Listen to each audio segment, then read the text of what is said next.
Nagaa maatiiwwan Abdii Fiiziksii Akaadaamii akkam jirtu fayyaa keessanii ani nagaa kiyya barnoonni akkamii akka gaariitti akka deemaa jiru egaa abdiin qaba egaa har'a immoo fiiziksii kutaa 10 boqonnaa 6ffaa kutaa 5ffaa isiniif qabadhee dhiyaadheera jechuudha. Kutaa har'aa keessatti image formation by concave mirrors akkaataa fakkaateen daawwitii golbaa keessatti ittiin uumamu image formation by convex mirrors akkaataa fakkaateen daawwitii golbaa keessatti itti uumamu uses of concave mirrors faayidaa daawwitii golbaa uses of convex mirrors faayidaa daawwitii golbaa mirror formula and magnification formula daawwitiiwwanii akkasumas immoo hamma guddina yookiin xiqqeenya fakkaattiiwwanii kan ilaallu ta'a jechuudha. Kanaafuu isinis chaanaalii kanaaf haaraa yoo taatan maal eegduree subscribe gochuudhaan maatii ta'a. Maatii yoo taatan immoo deeggarsa keessan baratamaa viidiyoowwan like share gochuudhaan hiriyoota keessanii fi barattoota Oromiyaa guutuu bira akka dhaqqabu akkasumas anaanis na jajjabeessa. Akkasuma PDF viidiyoo kanaa immoo yoo barbaaddan descriptionii keessa deemtanii linkii telegram chaanaalii keenya ilaaluu dandeessu jechuudha. Achi keessatti PDF'wwan ijoollee baay'ee na gaafataa waan jirtaniif jechuudha. Kanaaf achi keessaa free argachuu dandeessu. Amma kallattumaan barannoo keenya kan eegallu ta'a jechuudha. Okay, qabiyyee irraa jalqabu keenyaan dura gaafii yeroo darbee deebisnee dabarraa. Gaafichi akkas jedha ture. What is the number of images formed by an object placed between two parallel plane mirrors or if theta which means the angle between them is 0 degree. Egaa daawwitii diriiraa lama gidduu kofni jiru 0 degree yoo ta'e yookiin immoo daawwitoon sun lamaan wal fuuldura yoo jiraatan yookiin wal tarree yoo ta'an imeejiin gidduu isaaniitti objektiidhaan uumamu meeqa ta'a jedheetiin gaafate jechuudha. Egaa kun taateen kun taatee baay'ee ajaa'ibaati. Mee halaallu foormulaa keenyaan ilaallee adeemnu. Egaa foormulaa keenya irraa foormulaawwan lama akka qabnu ni yaadattu jechuudha. Foormulaan inni jalqabaa n is equal to 360 degree over theta. If 360 degree over theta is an odd number. And n is equals to 360 degree over theta minus 1 if 360 degree over the given theta is an even number. Formula kanaan arganna jechuudha. Mee formula kana lamaaniinuu haa deemnu. Formula kana lamaaniinuu yommuu deemnu keezii keenya keessatti n is equals to 360 degree over 0 degree ta'a jechuudha. Which means infinite or infinity. Itti fufaa ta'a yookiin immoo fakkaattiin nuyi argannu kan hin dhaabbanne ta'a jechuudha. Kan hin dhaabbanne ta'a jechuudha. Itti fufaa ta'a jechuudha. Fakkaattii hedduu dhuma hin qabne argina jechuudha. Formula lamaaniin yoo deemne akkasuma n is equal to 360 degree over theta minus 1 ammas infinity ta'a jechuudha. Egaa herrega keessatti any number over 0 is undefined jettaniitu undefinediin kun fiiziksii keessatti immoo dhufe iddoo kanatti infinity waan lakkaawamee hin xumuramne ta'e jechuudha. Egaa gara fuulduraatti beekumsa keessan fiiziksii fi herregaa kan akkamitti akka walitti firoomsitan isintu beeka. Kuni taatee ajaa'ibaati jechuudha. So kun maal nutti agarsiisa? When an object is placed between two parallel plane mirrors, an infinite number of images are formed. Egaa imeejiin uumamu kun akkuma sila jenne maal ta'a jechuudha? Infinite ta'a jechuudha. Infinite ta'a yookiin immoo kan xumura hin qabne yookiin immoo itti fufaa ta'a jechuudha. Sababni kun ta'eef maal inni? This phenomenon occurs due to multiple reflections between the mirrors. Egaa reflectioniin daawwitoota lamaan irraa uumamu maal ta'a jechuudha? Irra deddeebi'a jechuudha. Irra deddeebi'a jechuudha. Imeejii daawwitiin tokko agarsiise tokko immoo akka objektiitti itti fayyadama jechuudha. Inni tokkos akkasumatti. So reflectionoonni kun yookiin immoo balaqqeessawwan kun irra deddeebi'uudhaan itti fufiinsaan imeejiiwwan yookiin immoo fakkaattiiwwan haaraa uumaa kan deeman ta'a jechuudha. Baay'ee gaarii. Amma kallattumaan qabiyyee keenya haaraa haa eegallu. Okay, mee amma imeejii concave mirror yookiin immoo daawwitii golbaatiin uumamuu dafnee ilaallaa jechuudha. Egaa amma sararoota san xiyyeeffannoo kennaafi jennee iddoo imeejiin itti uumamu baruudhaaf yookiin immoo iddoo fakkaattiin itti uumamu amma immoo kan daawwitii golbaa saffisaan ilaallaa jechuudha. The intersection of at least two reflected rays gives the position of image of the point object. Egaa iddoo sararoonni balaqqeessaan lama yoo xiqqaate iddoo sararoonni balaqqeessaan yookiin xiyyoonni balaqqeessaan lama itti wal qaxxaamuran iddoo maal itti uumamu keenya iddoo fakkaattiin keenya itti uumamudha jechuudha. Any two of the following rays can be considered for the locating the image. Egaa reewwan yookiin immoo xiyyoota armaan gadii keessaa kan barbaanne lama isaanii fudhannee eessatti akka uumamu fudhachuu dandeenya jechuudha. Using the above rules of image formation, the ray diagram for the image for different position of an object are given below. Egaa seerota armaan olitti dubbanne yookiin immoo waa'ee xiyyoota gara olitti ilaallee sana fayyadamneet maal goona jechuudha? Iddoo imeejiin daawwitii golbaa itti uumamu salphaatti hubachuu dandeenya jechuudha. Okay, let's see the properties of an image that is formed by a concave mirror for an object at infinity. Egaa tokko tokkoon caccabsinee ilaalla. Egaa gabateedhaan kaa'ee kitaabni keessa xiqqoo ishee hubannoo akka argattaniif jechuudha.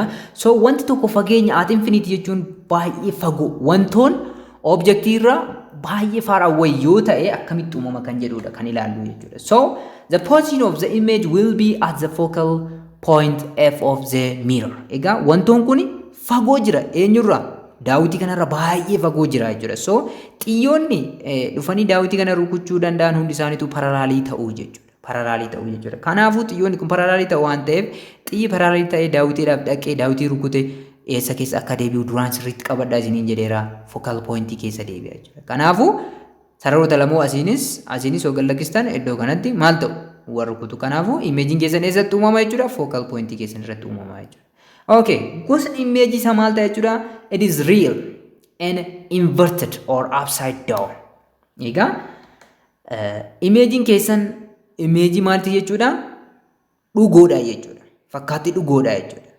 Garuu maal ta'a? Inverted garuu maal ta'a jechuudha? Gombifamaadha gadi garagala jechuudha. Fakkeenyaaf kan xiyya kanaati yoo ta'e yommuu fakkaatti isa iddoo kanatti uumamu kun ol garagareera inni immoo maal ta'a jechuudha? Gadi garagara jechuudha.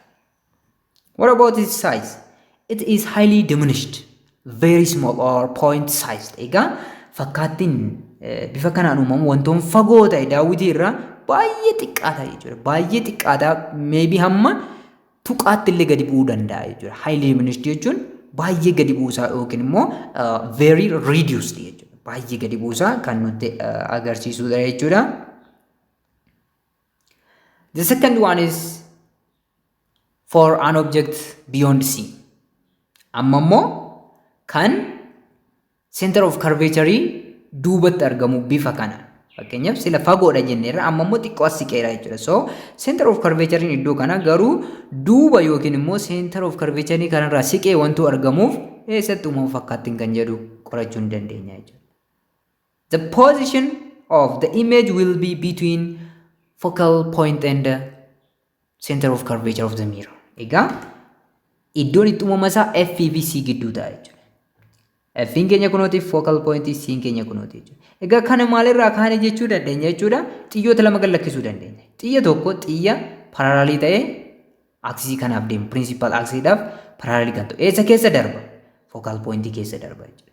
Xiyya lammaffaa immoo kan curvature keessa darbu gallakkisuu dandeenya jechuudha.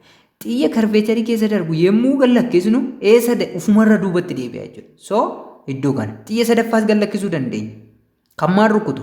Kan dhufee poolii rukutu jechuudha. Kan poolii rukutu immoo maal ta'a? Kofa walqixa kofuma dhufee poolii kan itti rukuteen principal axis irraa kofa walqixa godhachuudhaan ammas duubatti deebi'a jechuudha. Iddoo tuqaaleen kun yookiin immoo xiyyoonni balaqqeessaan kun itti wal qaxxaamuran itti fakkaattiin keenya ni uumama jechuudha. Bakka isaa barre. Taayippiin isaa is real. Screen irratti agarsiisuu dandeenya jechuudha. Real jechuun yookiin dhugoo jechuun iddoo kanatti screen yoo qabannedha jechuudha. Fakkaatti kana nuyi arguu kan dandeenyu jechuudha. And inverted ammas maalidha? Gombifamaadha jechuudha. Realidha. Fakkaatti dhugooti screen irratti mul'achuu ni danda'a. Xiyya balaqqeessaa isa qabatamaadhaan uumame waan ta'eef garuu maalidha? Gombifamaadha jechuudha. Saayiziin isaa akkuma asirraa argitan saayiziin isaa ammas diminished. Baay'ee osoo hin ta'in isa infinity irra xiqqoo ni fooyya'a garuu maalidha jechuudha? Objectiin nuu kenname irra xiqqoo ni xiqqaata jechuudha. Okay. Amma immoo yoo objectiin keenya maalirra ta'e center of curvature irra yoo ta'e daawwitii golbaa keessatti center of curvature irra yoo ta'e maaltu uumama? Properties of an image that is formed by a concave mirror for an object at center of curvature. The position of the image will be at the center of curvature of the mirror. Egaa iddoon fakkaattiin itti uumamus eessumarra ta'a jechuudha. Center of curvature irra ta'a jechuudha. Concave mirroridha. Idduma sana ta'a jechuudha. Maaliifi ammas sararoota keessan silaa san fayyadamuu qabdu jechuudha. Sarara paralaalii ta'e bifa kanaan gallakkifadha. Eessa keessa deebi'a? Fookaalii keessa darbeeti asiin qaxxaamura jechuudha. Eeshi amma immoo sarara yookiin immoo xiyya battallee fookaalii keessa darbu gallakkisa. Paralaalii ta'e deebi'a. Eessatti wal qaxxaamuru? Iddoo kanatti wal qaxxaamuru jechuudha. Shamaddaduu miti kan qabdan. Ishee kana seera isaa akkamitti diroo akka gootan yookiin immoo reey diyaagiraamii isaa kaafachuu akka dandeessan sirriitti beekuu qabdu jechuudha. Sirriitti beekuu qabdu malee fakkaatti dhugoo jallataan akkas jettanii sammuutti qabachuuf hin dhiphatina. Garuu diyaagiraamoota kana akkamitti akka kaafattan sirriitti beekuu qabdu jechuudha. So iddoo sararoonni sun lamaan itti wal qaxxaamuranitti fakkaatti keessantu uumamaa jechuudha. Image type is real. Ammas fakkaatti dhugootii jechuudha. Screen irratti mul'achuu danda'a jechuudha. But inverted. Ammas maalidha? Gombifamaadha jechuudha gadi garagara. Amma xiyyi kun ol qajeelaa ta'e fakkaattiin immoo gadi qajeelaa jechuudha. Great. Okay, size no. The same size with the object. Fakkaattiin objectii wajjinu dheerina wal qixa qabaata jechuudha. Wal qixa qabaata jechuudha. Okay. Amma immoo for an object between C and F, focal point fi center of curvature gidduu yoo jiraate objectiin keenya amalli image uumamu maal fakkaata kan jedhu ilaalla jechuudha. The position of the image will be beyond C of mirror. Amma immoo fakkaattiin eessatti uumama jechuudha? Duubatti fagaachaa dhufa jechuudha. Duubatti fagaachaa dhufe jechuudha. Amma immoo duuba eenyutti uumama fakkaattiin? Center of curvature ida duubatti uumama jechuudha. Duubatti siqeetu uumama jechuudha. Kuni wantoota fakkaattiin keenya siinasii duuba kanatti uumama jechuudha. Maaliif akkuma siin jedhe xiyyootuma keessan kaafachuudha. Xiyya paraalaalii ta'e gallakkifattu fookaalii keessan bifa kanaan dhufa hin dheeressitu.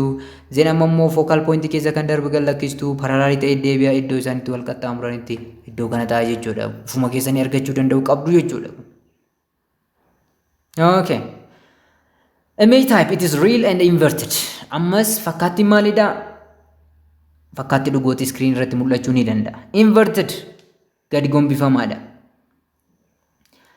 The size of image is magnified or larger than the object. Amma immoo fakkaattiin iddoo kanatti uumamu guddaa ta'a jechuudha. Xiyyi kun gabaabaadha, kun immoo dheeraadha. Amma ammaatti maal ta'a ture jechuudha? Baay'ee xiqqaa ture, ni xiqqaate, wal qixa ta'ee amma immoo ni guddate jechuudha. Amma immoo ni guddate jechuudha. Okay, yoo immoo wantoonni iddoo kam jiraate focal point irra yoo jiraate amma fagoo irraa daawwitiitti dhiyaachaa jirra jechuudha kan isin ilaaluu qabdan jechuudha. Daawwitii gomboobatti kan ilaalaa jiru.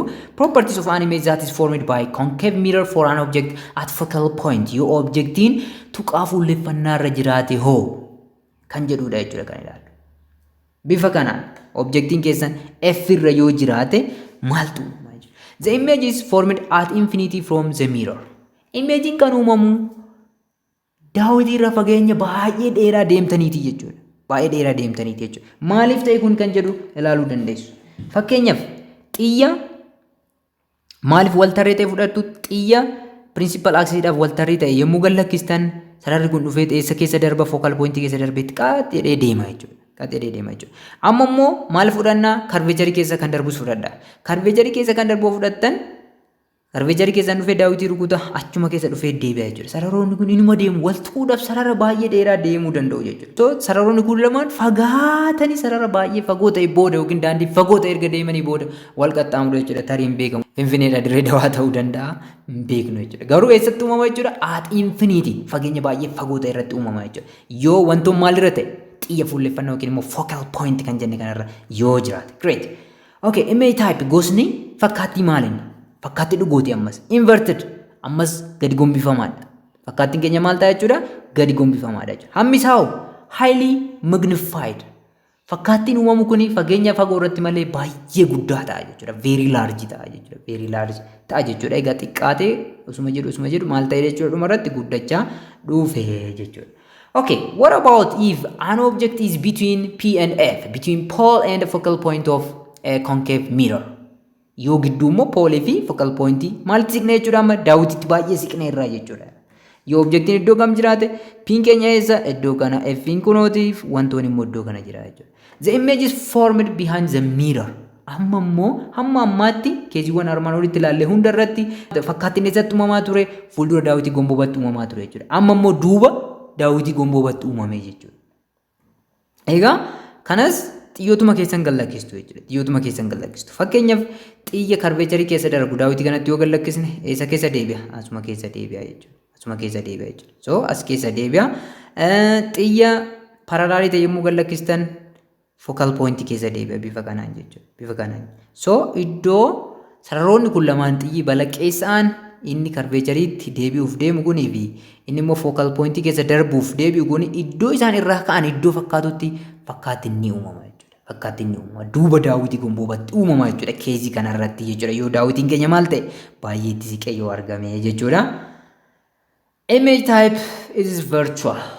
and erect or upright. Iddoo kanatti ni jijjiirame jechuudha.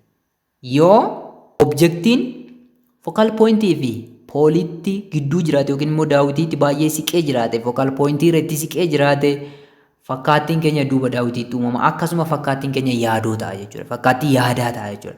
Akka silaa xiyyoota bilaqeessaan kan qabatamaatiin osoo hin ta'in kan uumamu xiyyoota yaadatiin iddoo isaan irraa ka'an kan fakkaatu irraa waan uumamuuf yaadoo ta'e jechuudha. And erect or upright. Maalidha? Ol qajeeladha jechuudha. Amma ammaatti fakkaattiin daawitiin golbaan uumamu maal ilaalaa turre keejiiwwan darban irratti real and inverted. Dhugoo gadi gombifamaa. Keejii kana keessatti garuu fakkaattii yaadooti, it is virtual or you can say ideal and erect or upright. Ol qajeeladha jechuudha. Ol qajeelee kan dhaabbatudha jechuudha. Saayiziin isaa akkuma argitan saayiziin isaa maal ta'a jechuudha? Enlarged. Maal ta'a jechuudha? Ni guddataa jechuudha yookiin immoo magnified kan ta'udha jechuudha. Okay, gabatee kana keessaa immoo summarize gootanii isin ilaaluu dandeessu jechuudha. So inni gabatee kun tarii salphaatti isinii dhufuu dhiisuu danda'a jedheetan isinii ibsa jechuudha. Isa kanas yoo barbaaddan screenshot godhachuu dandeessu. Akkasumas immoo PDF isa yoo barbaaddan Telegram chaanaalii description keessatti isiniifan ka'a. Achi keessa galtanii PDF isaa yoo barbaaddan argachuu dandeessu jechuudha. Uses of concave mirrors. Faayidaan daawitiiwwan golbaa immoo maal inni ree? Faayidaa isaanii ilaallu. Concave mirrors are commonly used in torches, searchlights and vehicle headlights to get powerful parallel beams of light. Egaa maal keessatti hojjira wajjin jechuudha? Baatiriiwwan harkaa garaagaraa keessatti kan halkan ibsannu. Searchlights paawuzaawwan gurguddaa magaalota keessatti itti fayyadamnu. Kanaaf ibsa sirriitti maal godhu jechuudha? Deflect godhu isaanis jechuudha. Vehicle headlight egaa baatiriiwwan konkolaataawwan garaagaraa baatirii fuulduraa yookiin immoo ibsaa fuulduraa konkolaataawwan garaagaraa maal of keessaa qabu jechuudha? Concave mirror of keessaa qabu jechuudha. Maaliif beam of light yookiin immoo cararraa ifaa baay'ee humna qabu gallakkisuu danda'u waan ta'eef jechuudha. They are often used as shaving mirrors to see a larger image of the face. Egaa shaving mirrors jechuun yeroo areeda keenya murannu yookiin immoo fuula keenya yommuu bareeffannu akka maalitti ilaaluu dandeenya jechuudha? Akka daawitiitti. Maaliif imeejii keenya guddisee nutti agarsiisuu danda'a waan ta'eef jechuudha. Yoo itti siqnee jiraanne imeejii guddaa nutti agarsiisuu danda'a waan ta'eef iddoo kam akka taane ka ilaaltanittu isin kan keessanii jechuudha. Kanaan booda isin expertiidha jechuudha waa'ee daawitii gumboo barraatti. The dentists use concave mirrors to see large images of the teeth of patients. Egaa manneen yaalaa keessattuu dentistoonni yaala ilkaanii doktoroonni yaala ilkaanii kunni ilkaan dhukkubsataa ilaaluudhaaf maal fayyadamu jechuudha? Concave mirrors kanatti ni fayyadamu yookiin daawitii golbaa kanatti ni fayyadamu jechuudha. Large concave mirrors are used to concentrate sunlight to produce heat in solar furnaces. Egaa daawitiiwwan golbaa gurguddaan kunniin maal uumuu danda'u jechuudha? Solar furnaces yookiin immoo aduurraa midijaa ibiddaa uumuu danda'u jechuudha. Egaa daawwitii golbaa guddaa osoo qabaattanii ifa sassaabaa jenneera. Xiyyoota ifaa garaagaraatii dhufan iddoo tokkotti walitti sassaaba waan ta'eef focal pointii wayii irratti yookiin immoo iddoo xiyyeeffannoo irratti maal uumuu danda'a? Iddoo fakkaattiin itti uumamu sana irratti maal uumuu danda'a jechuudha?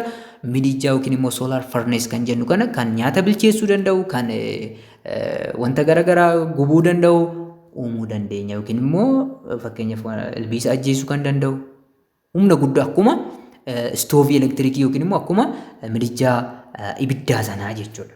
Faayidaa kana qaba. The second one is formation of image by convex mirror. Image daawitii gobatiin uumamu immoo muraasa keezii lama qofa qabna isaan laallee xumurra jechuudha. First one is the properties of an image that is formed by convex mirror for an object at infinity. Yoo wanti tokko fageenya fagoo yookiin dheeraa so far from convex mirror yoo jiraate fakkaattiin uumamu maal fakkaata kan jedhu ilaallaa jechuudha.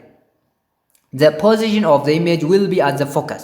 Egaa positioning image keenya eessa ta'a jechuudha? Focusii ta'a jechuudha. Behind the mirror. Egaa focusing curvaturing kan daawwitii goophaa maalidha jechuudha? Duuba daawwitiiti jechuudha. Duuba daawwitii geengoo kan osoo kaasne garanatti kaasna waan ta'eef dirri balaqqeessisaan keenya immoo garana jira waan ta'eef duuba kanatti maal ta'a jechuudha? Imagine duuba kanatti uumamaa jechuudha. Maaliif kan jedhu sana xiyyootuma keessan gallakkisuudha. Egaa infinity yoo ta'e sararoon hunduu paralaalii maalitiin dhufu? Paralaalii principal axisiitiin dhufu waan ta'eef jechuudha. Sararri principal axisiitiin dhufe immoo maalirraa waan ka'e fakkaata? Daawwitii goophaa keessatti xiyya fuulleeffannaa yookiin immoo focal point irraa waan ka'e fakkaata jechuudha. Kun hundi isaanii iddoo kanatti wal ga'u waan ta'eef iddoo kanatti uumamaa jechuudha. Imagine hammi isaa hoo maal fakkaata yookiin gosni isaa hoo? It is virtual and erect or upright. Egaa fakkaattiin kun fakkaattii yaadooti jechuudha. Dhugoo miti. Duuba daawwitiiti jechuun dhugoo miti jechuudha. Sarara yaadatiin sarara nu yaadan extend goone asirraa ka'a waan ka'u fakkaata kan jenne kanaan uumame malee fakkaattiin kun akka silaa daawitii golbaa keessatti ilaallee xiyya balaqqeessa isa dhugaatiin hin uumamne jechuudha. Hin uumamne jechuudha. Kanaaf fakkaattii maaliti? Yaadooti yookiin immoo it is virtual image and erect or upright. Ol qajeelaa ta'a jechuudha. Ol qajeelaa ta'a jechuudha. Akkuma daawitii diriiraa keessatti kan uumamuutiin jechuudha. Saayiziin isaa highly diminished or very small. Baay'ee xiqqaata jechuudha. Fakkaattii nama iddoo kanatti nu arginu baay'ee xiqqaata tarii tuqaa duwwaa arguu dandeenya jechuudha. Fakkaattii sana yookiin wanta sana arguu dhiisuu dandeenya baay'ee xiqqaata jechuudha. The second one is properties of an image that is formed by convex mirror for an object between infinity and a pole. Egaa infinity jechuun baay'ee fagoodha. Garuu yoo itti siqaa deemnee poolitti. Amma duuba isaa goonee ilaaluu hin dandeenyu akka daawitii golbaa. Garri kun dibamaadha jechuudha. Garra kanaan homaan argistu dibamaadha garri kun dibamaadha. Kan daawitiin kee garana jira as kaa'uu hin dandeessu jechuudha. Soo keessi homaan argitu jechuudha. Kanaafuu fageenya osoo hin ta'in yoo adada itti siqaa deemtee noo fakkaatti akkamii argitaa kan jedhu waliigalatti ilaallaa jechuudha. The image is formed between pole and focus. Egaa imeejiin kan uumamu eenyuuf eenyu gidduutti jechuudha. Pooliin tuqaa kana jenneerraa fi fookasii gidduutti iddoo ta'etti uumamaa jechuudha. Adaduma siqtuun jijjiiramaa deemuu danda'a. Garuu waliigalatti gidduu kana keessatti uumama iddoo ta'etti jechuudha. Image is virtual and erect again. Imeejiin ammas maal ta'a jechuudha? Kan yaadaati jechuudha. Fakkaatti yaadooti garuu ammas maalidha? Olma qajeelaadha jechuudha. Ol qajeelaadha. Akkuma objektiin keessan isa kanadha jechuudha. Akkuma fakkiirraa ilaaltan immoo diminished ta'a jechuudha. Saayiziin isaa maal ta'a jechuudha? Ni xiqqaata jechuudha. Objektiidhaa gadi ta'a jechuudha. Egaa walumaa galatti fakkaattiin daawitii goobatiin uumamu. The image formed by a convex mirror are always virtual, erect and diminished. Egaa fakkaattiin daawitii goobatiin uumamu yeroo hunda maalidha? Fakkaattii yaadoo, erect, ol qajeelaa, diminished, ni xiqqaata hammaan wantoorra yeroo hunda maal ta'a jechuudha? Gadi xiqqaata jechuudha. Keessa barbaade keessatti ta'u. This means they cannot be projected onto a screen and appear smaller than the object. Kana jechuun maal jechuudha? Screen irratti agarsiisuu hin dandeenyu jechuudha. Akkasuma saayiziin isaanii objektiirra gadi xiqqaachuu isaa nutti agarsiisa jechuudha. The image is formed behind the mirror. Imeejiin yeroo hunda duuba daawitii goobaa irratti uumama jechuudha. Keezii daawitii goobaa keessatti duuba daawitii goobaa irratti uumama jechuudha. Daawitii golbaa keessatti immoo iddoo baay'eetti fuuldura daawitii golbaatti uumamaa ture jechuudha. Keezii tokko qofa irratti duuba daawitii golbaatti uumamaa jechuudha. Isa kana qabachuu qabdu. Gabateedhaanis immoo barbaadan bifa kanaan jira. Akkuma isin jedhe screenshot gochuu dandeessu, PDF keessas argachuu dandeessu. Uses of convex mirrors. Faayidaan daawitii goobaa maalinni kan jedhu ilaalla jechuudha. Yookiin immoo daawitiiwwan goobaa eessatti itti fayyadamna kan jedhu ilaalla jechuudha. Convex mirrors are commonly used as rear view or wing mirrors in vehicles. Egaa konkolaataawwan garaagaraa keessatti convex mirrorsiin kun maalidha jechuudha? Spiikoo kan jennuun gara duuba keenya ilaaluudhaaf kan itti gargaaramnudha jechuudha. These mirrors are fitted on the side of the vehicle, enabling the driver to see traffic behind him or her to facilitate safe driving. Egaa daawitiiwwan kunniin saayidii yookiin immoo cinaa konkolaataa irratti maal ta'u jechuudha?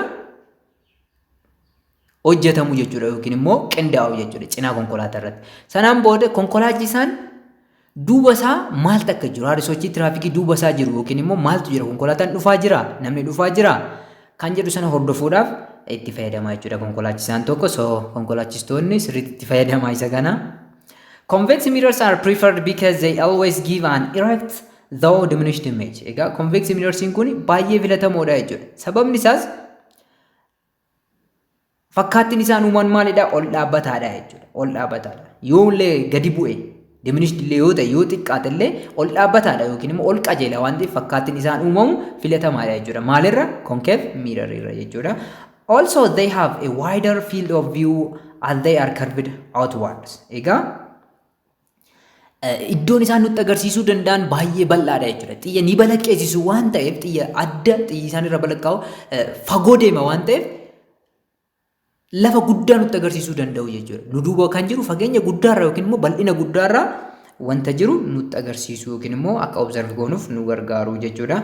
Thus convex mirrors enable the driver to view much larger area than would be possible with a plane mirror. Egaa sababni nuyi daawwitii goobaa fayyadamnuufis maalidha jechuudha, duuba isaatti waan jiru bal'inaan akka arguuf jechuudha konkolaachisaan. Plane mirror yoo fayyadame garuu iddoo muraasa arga waan ta'eef jechuudha. Mirror formula and magnification. Amma immoo formula daawwitii kan jedhamu jira jechuudha. So formula daawwitii fi magnification yookiin immoo guddina fakkaattii yookiin xiqqeenya fakkaattii akkamitti barbaadna kan jedhu mathematics itti galla jechuudha. Kanaan booda in spherical mirrors, the distance of the object from its pole is called the object distance, represented by daawwitiiwwan gomboobaa keessatti fageenyi poolii fi wantoo gidduu jiru fageenya wantoo jedhama jechuudha. Pooliin eessadha? Iddoo kana, iddoo xiyya balaqqeessisu.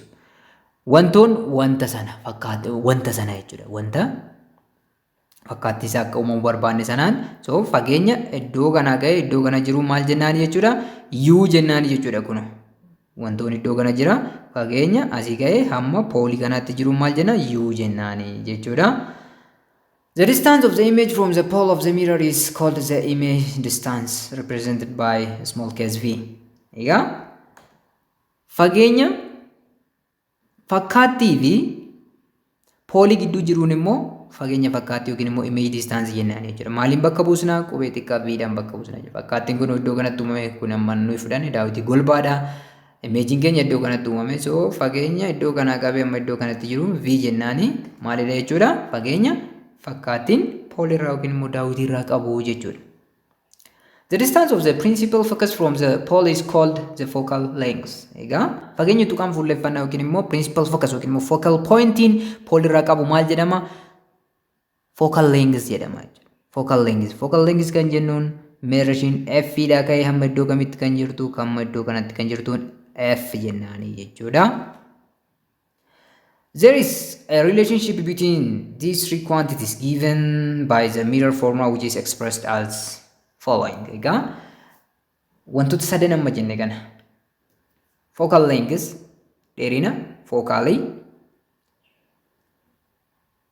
fageenya wantoo akkasuma fageenya fakkaattii gidduu formulaa daawwitii kan jedhamu 1 over length of focal point is equals to 1 over image distance 1 over object distance plus 1 over image distance ita jechuudha. Egaa formula kana waliin qabaatu jechuudha. So focal length keessan yookiin immoo fageenyi fookaalii keessanii isinii kenname, dheerinni fookaalii keessanii isinii kenname, fageenyi wantoo isinii kenname, fageenyi fakkaattiin poolii irraa qabu yoo isinii kenname, formula kana fayyadamtanii tokko isaanii yookiin immoo kan gaafatamtan barbaaduu dandeessu jechuudha. On the other hand, the magnification produced by a spherical mirror gives the relative extent to which the image of an object is magnified with respect to the object size. Egaa magnification kan barbaannu immoo dheerina wantoo fi dheerina fakkaattii irratti hundoofneeti jechuudha. Thus, the magnification which is represented by a small case m produced by a spherical mirror is given by this formula. M is equals to height of the image, which is represented by h prime, over height of the object, which is represented by h prime over h theta. So magnification hamma fakkaattiin ittiin object irra guddate yookiin immoo xiqqaate baruudhaaf formula kana fayyadamna jechuudha. Dheerina fakkaattii hiruu dheerina maali? Wantootiin magnification yookiin immoo guddina fakkaattii argattu jechuudha. The magnification m is also related to the object distance and image distance. It can be expressed as this formula. Magnification is equals to negative of image distance by object distance. Negative dha jechuudha. Magnification tokko maal jenne formulaan isaa? Fageenya fakkaattii, dheerina fakkaattii hiruu dheerina wantoo. Akkasumas negatiiva qaba jechuudha. Negatiiva fageenya fakkaattiin poolirraa qabu hiruu fageenya wantoonni poolirraa qabuutinis argachuu dandeessu jechuudha. These formulas are valid for spherical mirrors for all position of the object. Egaa formulaan lamaan amma gara olitti dubbanne kuni sadi jechuu dandeenya. Daawwitiiwwan gomboobaa positionii kamiirra jiraniifuu hojjechuu danda'u jechuudha. While substituting the numerical value for u, v, f and r in the mirror formula for solving problems, you must use the sign convention. Egaa mallattoon walii galtee jira jechuudha. Mallattoon isin fayyadamuu qabdan gabatee kana keessatti sirriitti ilaalaa jechuudha. Sign convention for spherical mirrors. Okay, objectiin eessa jira kan jedhu jechuudha. Object location yookiin immoo object distance kan jenneen positive kan ta'u yoo wantoon fuuldura daawwitii jiraate. Yoo wantoon fuuldura daawwitii jiraate. If the object is in front of mirror, real object yoo ta'e jechuudha. Negative, if object is back of the mirror. Kun yeroo baay'ee iyyuu hin ta'u garuu duubarra yoo jiraate negative ta'a jechuudha. Image location or image distance kan jennuun positive kan ta'u yoo image real image ta'e ammas fuuldura daawwitiitti kan uumamu ta'e. Negative immoo kan ta'u yoo image duuba daawwitii ta'e yookiin immoo virtual image yoo ta'edha jechuudha. Image height kan jenne immoo dheerinni fakkaattii yoo fakkaattiin ol qajeelaa ta'e maal ta'a? Positive ta'a. Yoo fakkaattiin ol qajeelaa ta'e positive ta'a jechuudha. Dheerinni fakkaattii. Yoo immoo fakkaattiin gadi gombifamaa ta'e negative ta'a. Eeshi. Focal length kan jennuun immoo okay, positive kan ta'u yoo daawwitiin maal ta'e golbaa yoo ta'e. If the mirror is a concave mirror. Negative kan ta'u immoo yoo daawwitiin convex ta'e. Kuni maaliifi focal length in concave mirror fuuldura daawwitii jira waan ta'eef. Curvatureinis fuuldura daawwitii jira. Garuu convex keessatti duuba isaarra jira jechuudha. Duuba isaarra jira jechuudha. Geengoon karaa dibamaatti naanna'aa waan ta'eef duubarra jira waan ta'eef inni kun negative ta'a jechuudha. Focal length isaa akkasuma radius of curvature illee akkasuma negative ta'a jechuudha. Kan kami kan convex kan kana immoo positive ta'a. Magnification positive kan ta'u yoo image maal ta'e ammas yoo maal ta'e yoo ol qajeelaa ta'e magnification ammas maalidha jechuudha. Yoo image ol qajeelaa ta'e yommuu image inverted ta'e ammas immoo gombifamaa ta'e maal ta'a jechuudha? Negative ta'a jechuudha. Okay, amma fakkeenyota ilaallee xumuraa jechuudha. Example 6.5.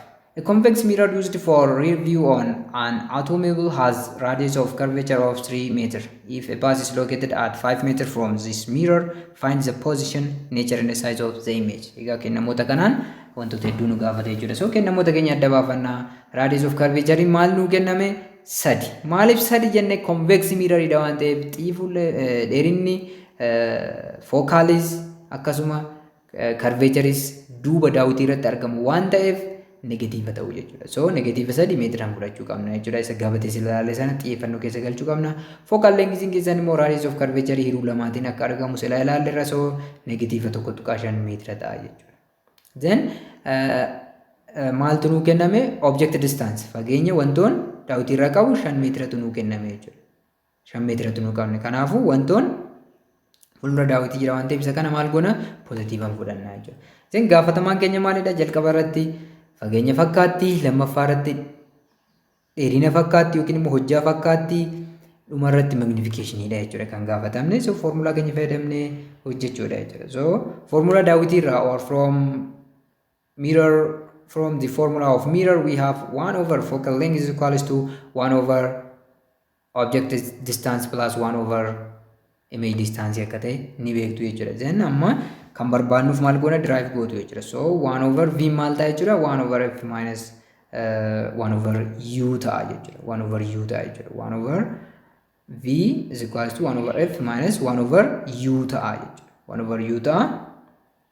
Then lakkoofsota bakka buufachuudha jechuudha. Kanaaf which is equals to negative. Maaliif negative fudhanne? Kun asitti negative tokko tuqaashanii jechuudha. Kan convexity waan ta'eef jechuudha. So 1 over 1.5 minus 1 over 5 ta'a jechuudha. Minus in kun as jirti kan kun kan dura qaba isa kana jechuudha. Then 1 over v is equals to negative of 0.87 dha jechuudha. As geessanii dhaabatiin ijoollee baay'een qorumsa biyyaalessaa irratti akkasuma qorumsa garaagaraa irratti iddoo kana ga'anii kan dhaaban jiru lakkoofsa kana kan galchan jiru jechuudha. Hin dhaabanne kuni 1 over v dha malee v miti yookiin immoo fageenya fakkaattii keessaniiti miti jechuudha. So isa kana maal gochuu qabdu jechuudha? Qaxxaamura baay'isuu qabdu jechuudha. Yommuu qaxxaamura baay'istan v is equals to negative of 1 over 0.87 ta'a jechuudha. Unitiin meetira hin gatiina. Xumura irratti deebinii isin argattan maal ta'a? Negative 1.15 meetirii ta'a jechuudha. Tokko hiruu duwwaa tuqaa 8 torba jirtanii negative akkuma jirutti keessu. Egaa negatiiviin kun maal agarsiisa ree? fakkaattiin kan uumame daawwitii duuba ta'u. Egaa daawwitii gophaa keessatti duuba fakkaattitti kan sila jenne sana amma fakkeenya mirkaneessine jechuudha. So the image is at 1.15 meter at the back of the mirror. Egaa tokko 5 meetira duuba daawwitiirra fagaatee waan jiru fakkaata jechuudha imeejiin kuni. Magnification in jechuudha. Magnification is equals to h prime over h dha jechuudha. Hojjaa fakkaattii hiruu hojjaa wantootii jechuudha. So which is equals to yookiin immoo formula biraa negative of v over u dha jechuudha.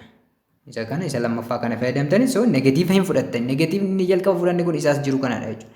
V jalqaba iyyuu maalidha? Maal jenne kun iddoo kanatti negative tokko tuqaa tokko 5 arganne. So negative tokko tuqaa tokko 5 meetira over u keessan 5 meetira jechuudha. Negative baay'isuu negative maal ta'a? Positive ta'a jechuudha. Positive ta'a jechuudha. So duwwaa tuqaa 2 argattanii jechuudha. Duwwaa tuqaa 2 ta'a jechuudha magnification keessan. Egaa kanarra maal himuu dandeessu? The image is virtual.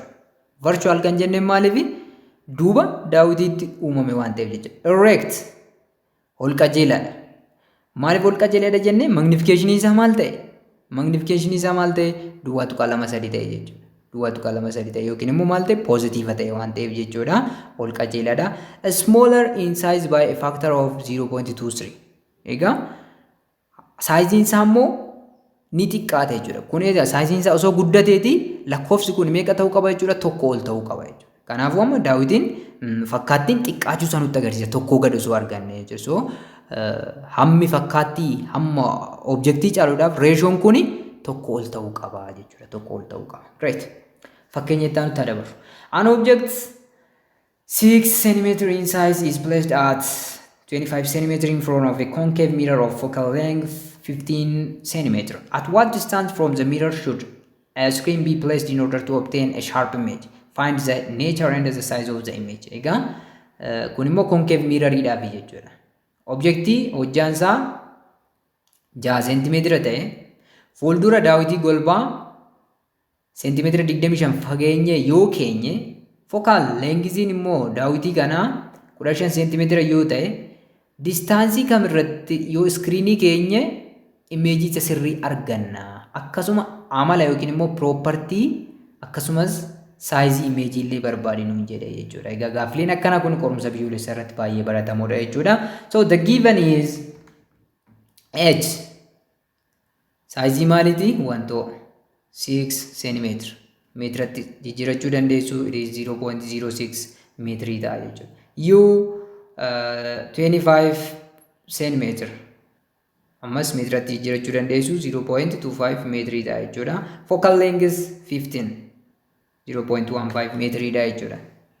Unitii isaa jijjiiraas deemtu jijjiirus baattan of eeggannoo gochuu qabdu garuu unitii irratti jechuudha.